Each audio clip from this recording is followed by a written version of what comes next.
নিরপেক্ষ তদন্ত ও অধ্যক্ষের পদত্যাগের দাবিতে অভিভাবকরা স্কুলের গেট আটকে বিক্ষোভ দেখিয়েছেন।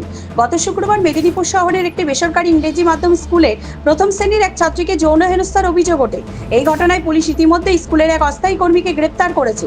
কিন্তু অভিভাবকদের দাবি স্কুলের অধ্যক্ষকে অবশ্যই পদত্যাগ করতে হবে। অধ্যক্ষ পদে বহাল থাকলে নিরপেক্ষ তদন্ত সম্ভব নয়। এই দাবিতে সোমবার সকালে কয়েকজন অভিভাবক আমরা বিচার চাই লেখা পোস্টার নিয়ে স্কুলের গেটে বিক্ষোভ দেখান। বিক্ষোভের জেরে অনেক শিক্ষার্থী ও স্কুলকর্মীর স্কুলে প্রবেশ ব্যাহত হয় এবং পঠন পাঠন বিঘ্নিত হয়। এ বিষয়ে পশ্চিম মেদিনীপুরের পুলিশ সুপার পাপিয়া সুলতানা জানান, ঘটনায় অভিযুক্তকে গ্রেপ্তার করা হয়েছে। স্কুল কর্তৃপক্ষকে নির্দেশ দেওয়া হয়েছে ছোট শিশুদের জন্য আলাদা শৌচাগারের ব্যবস্থা করতে এবং প্রয়োজনে বয়স্ক মহিলা সহায়িকা নিয়োগ করতে। এছাড়া কোনো অস্থায়ী কর্মী নিয়োগের আগে তাদের অতীত ইতিহাস বা ব্যাকগ্রাউন্ড ভালোভাবে যাচাই করে নেওয়ার কথাও বলা হয়েছে। পাশাপাশি শিশুদের শৌচাগারের বাইরে সিসিটিভি বসানোরও নির্দেশ দিয়েছেন তিনি।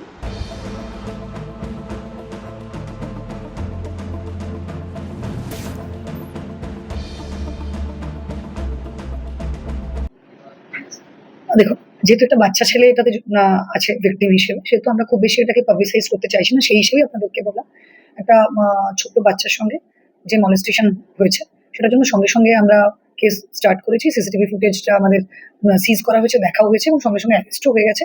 তাকে আমরা ফরওয়ার্ড করে পিসিও নিয়ে নিয়েছি এবং এটার উপর ডিপেন্ড করে আমরা একটা স্কুলকে একটা লেখা দিচ্ছি যেসব ক্ষেত্রে 2-3টে শর্ত দিয়ে, যে বাচ্চা যারা আছে স্পেশালি ক্লাস 5 পর্যন্ত যে তাদের বাচ্চা আছে তাদের টয়লেটটা আলাদা করে দেওয়া হবে, যাতে তারা ছোট সবকিছু বলতে পারে না, এবং সেই টয়লেটের বাইরের দিকে ক্যামেরা দিতে হবে যাতে কে কখন ঢুকছে কিভাবে ঢুকছে সেটা মনিটর করা যায়। এবং যদি সম্ভব হয় একজন বয়স্ক আয়া দিতে হবে, যে বাইরে থাকবে একদম ছোট বাচ্চা হলে তাকে হেল্প করার জন্য বা কোনো ইস্যু হলে তার পাশে থাকার জন্য। এবং যাদেরকে রিক্রুট করা হবে কোথাও না কোথাও তাদেরকে প্রপারলি ভেরিফাই করে, তাদের পাস্ট যা ইনসিডেন্ট আছে সেগুলো ভেরিফাই করেই তারপরে তাকে রিক্রুট করা যাবে। এগুলো আমরা শর্ত মোটামুটি সব জায়গায় দেওয়ার চেষ্টা করছি।